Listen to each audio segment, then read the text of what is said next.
ఈ నేపథ్యంలోనే పార్లమెంట్ మీద కావచ్చు, అసెంబ్లీ స్థానాలపైన కూడా నిన్న డిస్కషన్ వచ్చింది. కాబట్టి ప్రతిపాదనలను లేదా ఢిల్లీకి తీసుకెళ్లిన తర్వాత అక్కడ ఏ రకంగా చర్చించబోతున్నారు, ఏం చేయబోతున్నారు, ఎందుకంటే పార్లమెంట్ స్థానాలైనా అసెంబ్లీ స్థానాలైనా పొత్తుల్లో తీసుకోవడమే కాదు, వాటిని గెలుచుకోవాల్సినటువంటి బాధ్యత కూడా ఉంది కాబట్టి పార్టీలకు. సో ఈ విషయంలో ఢిల్లీలో ఒక పార్లమెంటు స్థానం సంబంధించిన విషయం కావచ్చు, అసెంబ్లీలకు సంబంధించి ఒక ప్రతిపాదన వచ్చిన నేపథ్యంలో అక్కడ దీనిపైన ఏ రకంగా చర్చించబోతున్నారు, ఎప్పుడు దీనిపైన ఒక స్పష్టత వచ్చేటువంటి అవకాశం ఉంది కృష్ణ?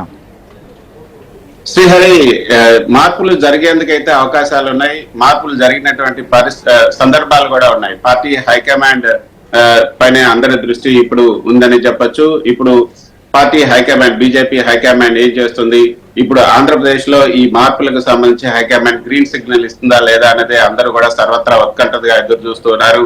ముఖ్యంగా నర్సాపురం, ఉండి, అదేవిధంగా అనపర్తి, తంబలపల్లి, అదేవిధంగా ఏలూరు, కడపకు సంబంధించినటువంటి చర్చ కూడా కొంత నడిచింది. అయితే ఇప్పుడు దానికి సంబంధించినటువంటి చర్చ ఉందా లేదా అనేది కూడా చూడాలి.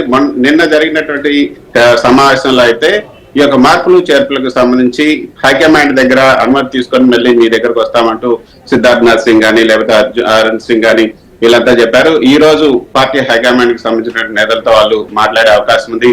అయితే అభ్యర్థులను ఒకసారి సెంట్రల్ ఎలక్షన్ కమిటీ మార్చిన తర్వాత మళ్ళీ మార్చే అవకాశం ఉందా అంటే మార్పుకు అవకాశం ఉందనే చెప్పొచ్చు. ఎందుకంటే ఈ 3-4 రాష్ట్రాల్లో అభ్యర్థులను ప్రకటించిన తర్వాత మళ్ళీ మార్చినటువంటి సందర్భాలు ఉన్నాయి. గుజరాత్ లో మోదీ సొంత రాష్ట్రం అయినటువంటి గుజరాత్, అది మోదీ సొంత నియోజకవర్గం అయినటువంటి వడోదర, అదేవిధంగా సబర్కాంట, ఈ 2 నియోజకవర్గాల్లో కూడా సిట్టింగ్ ఎంపీలు మొదట వాళ్ళిద్దరిని ప్రకటించారు. ఆ తర్వాత వడోదరాలో మహిళా అభ్యర్థి పైగా సిట్టింగ్ ఎంపీ, ఆమె చాలా సార్లు కూడా గెలిచారు. ఆమె పైన కొన్ని ఆరోపణలు, ఆమె మీద అవినీతి ఆరోపణలు వచ్చాయి. ఆస్ట్రేలియాలో ఆమెకు హోటళ్లు ఉన్నాయి, అవినీతి ఎక్కువగా చేశారన్న ఆరోపణలు వచ్చినట్టునే ఆమె సిట్టింగ్ ఎంపీని మార్చి వేరే అభ్యర్థికి కూడా ఇచ్చారు. సిఈసి ఆమోద ముద్ర పొందిన తర్వాత ఈ అభ్యర్థిని ఇటు వడోదర, అదేవిధంగా సబర్కాంట, ఈ ఇద్దరు అభ్యర్థులు సిట్టింగ్ ఎంపీలను కూడా ప్రకటించిన తర్వాత మార్చినటువంటి సందర్భం ఉంది. తర్వాత జార్ఖండ్ లో కూడా డుంకా నియోజకవర్గానికి సంబంధించి ముందు అక్కడ సిట్టింగ్ ఎంపీ సునీల్ సోరెన్ కి ఇచ్చారు సిట్టింగ్ ఎంపీ. అయితే సీతా సోరెన్, ఎవరైతే మాజీ సీఎం హేమంత్ సోరెన్ వదిన ఉన్నారో ఆమె మళ్ళీ పార్టీలో సీతా సోరెన్ బీజేపీలో చేరడంతో సునీల్ సోరెన్ కి ఇచ్చినటువంటి ఆ సీట్ ను మార్చి మళ్ళీ సీతా సోరెన్ కి ఇవ్వడం జరిగింది. సో ఇటు జార్ఖండ్ లో మార్చారు, గుజరాత్ లో మార్చారు. రీసెంట్ గా అంటే 2 రోజుల క్రితమే బెంగాల్లో కూడా అసన్సోల్ కు సంబంధించినటువంటి నియోజకవర్గంలో అభ్యర్థుల్ని మార్చడం జరిగింది. అక్కడైతే వరుసగా 2 సార్లు మార్చారు. మొదటగా అసన్సోల్ లో అక్కడ పవన్ సింగ్ అంటూ ఒక సింగర్ కి అక్కడ ఇవ్వడం జరిగింది. మొదట ఆ పవన్ సింగ్ బెంగాలీ మహిళలను కించపరుస్తూ పాటలు పాడారు, బెంగాలీ మహిళలను అవమానపరిచారట్టు తృణమూల్ కాంగ్రెస్ నేతలంతా పెద్ద ఎత్తున ఆరోపణలు చేయడంతో ఆయన మార్చి మనోజ్ తివారీ అనే అభ్యర్థిని ప్రకటించారు. ఆయన పైన కూడా ఆరోపణలు రావడంతో ఇప్పుడు అక్కడ నుంచి ఎస్ఎస్ అహ్లూవాలియా అని ప్రకటించారు మొన్ననే. కాబట్టి మార్చినటువంటి సందర్భాలు అయితే ఉన్నాయి. కాబట్టి ఇప్పుడు కూడా ఏపీలో ఈ మార్పులకి అవకాశాలు ఉన్నాయి అన్నది బీజేపీ నేతలు చెప్తున్నటువంటి మాట.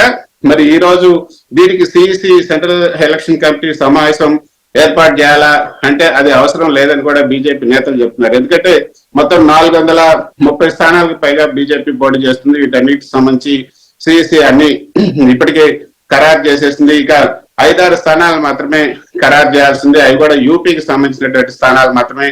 యూపీకి సంబంధించినటువంటి స్థానాల మీద 4-5 సార్లు కసరత్తు చేసింది సిఈసి. కాబట్టి మళ్ళీ సిఈసి సమావేశం ఏర్పాటు జరగకపోవచ్చు అన్నది బీజేపీ నేతలు చెప్తున్నారు. ఒక 5-6 స్థానాలు మాత్రమే ప్రకటించాల్సింది బీజేపీ. ఈ మొత్తం పోటీ చేస్తున్నటువంటి స్థానాల్లో ఆ 5-6 స్థానాల కోసం మళ్ళీ సిఈసి సమావేశం జరగకపోవచ్చు. ఇప్పుడు ఈ మార్చినటువంటి క్యాండిడేట్లు కూడా సిఈసి ఆమోద ముద్ర లేకుండానే ఇటు నడ్డా, అదేవిధంగా మోదీ, అమిత్ షా వీళ్ళు మాట్లాడుకొని ఈ యొక్క అభ్యర్థుల మార్పు అనేది జరిగింది. కాబట్టి దీనికి పార్లమెంటరీ పార్టీ ఆమోదం లేకపోతే సిఈసి ఆమోదం అవసరం లేదని బీజేపీ నేతలు చెప్తున్నారు. కాబట్టి నర్సాపురానికి సంబంధించి ముఖ్యంగా అక్కడ ఇప్పుడు ఉన్నటువంటి శ్రీనివాస్ వర్మను మార్చి హుండీకి అక్కడ ఎమ్మెల్యే అభ్యర్థిగా పంపించడం, తర్వాత నర్సాపురం సిట్టింగ్ ఎంపీ అయినటువంటి రఘురామ కృష్ణరాజుకి అవకాశం ఇవ్వాలి అని కూడా తెలుగుదేశం అధినేత చంద్రబాబు నాయుడు స్వయంగా చెప్పిన నేపథ్యంలో ఈ యొక్క అభిప్రాయాన్ని చంద్రబాబు నాయుడు అభిప్రాయాన్ని పరిగణలోకి తీసుకుంటారా లేదా అని చూడాలి. కాకపోతే చాలా బిజీగా ఉన్నారు అమిత్ షా, అదేవిధంగా మోదీ, నడ్డా వీళ్ళంతా కూడా చాలా బిజీగా ఉన్నారు. 19వ తేదీన తొలి దఫా ఎన్నికలు కూడా జరగబోతున్నాయి. ఇటు మహారాష్ట్ర, రాజస్థాన్, మధ్యప్రదేశ్, ఛత్తీస్గఢ్ ఇటు నార్త్ ఈస్ట్ లో ఉన్నటువంటి 8 రాష్ట్రాలు, జమ్మూ కాశ్మీర్, ఉత్తరాఖండ్, వీటన్నిటిలో కూడా ఎన్నికలు జరుగుతున్నాయి. 19వ తేదీ కాబట్టి 17వ తేదీన ఎలక్షన్లు అక్కడ ప్రచారం ముగించాలి. కాబట్టి 17వ తేదీ లోపుగా వీటన్నిటి కూడా తిరగాల్సి ఉంటుంది. కాబట్టి వాటన్నిటిలో బిజీగా ఉన్న కారణంగానే వాళ్ళని కాంటాక్ట్ చేయలేకపోతున్నారు. సో ఈ రోజు లేదా రేపు వాళ్ళని కాంటాక్ట్ చేసి దీని మీద ఒక తుది నిర్ణయం తీసుకునే అవకాశం ఉంది అన్నది బీజేపీ నేతలు చెప్తున్నటువంటి మాట. Right. Thank you Krishna, thank you Ramarao. So మొత్తానికైతే ఇది ప్రతిపాదన అయితే మాత్రం ఢిల్లీకి పంపించడం జరిగింది, లేదా అక్కడ వారితో చర్చించిన తర్వాత ఇక్కడికి వచ్చి మళ్ళీ తమ అభిప్రాయాన్ని మార్పులకు సంబంధించిన విషయం పైన ఒక స్పష్టత ఇవ్వబోతున్నటువంటి పరిస్థితి. మొత్తానికైతే మాత్రం కొన్ని స్థానాల విషయంలో మార్పులు అయితే మాత్రం స్పష్టంగా ఉండే అవకాశం ఉన్న నేపథ్యం కనిపిస్తోంది. అందుకోసమనే కసరత్తు కూడా పూర్తి చేశారు. సో ప్రజల్లో వస్తున్నటువంటి అభిప్రాయం కావచ్చు, కార్యకర్తల అభిప్రాయం, అక్కడ అభ్యర్థుల విషయంలో తీసుకోవాల్సినటువంటి వారికి కొంతమందికి న్యాయం చేయాలనేటువంటి భావంతో కావచ్చు, కొన్ని మార్పులు చేసి కొంతమందిని కూడా నామినేషన్ల ఘట్టం మొదలుగాక ముందే దీనిపైన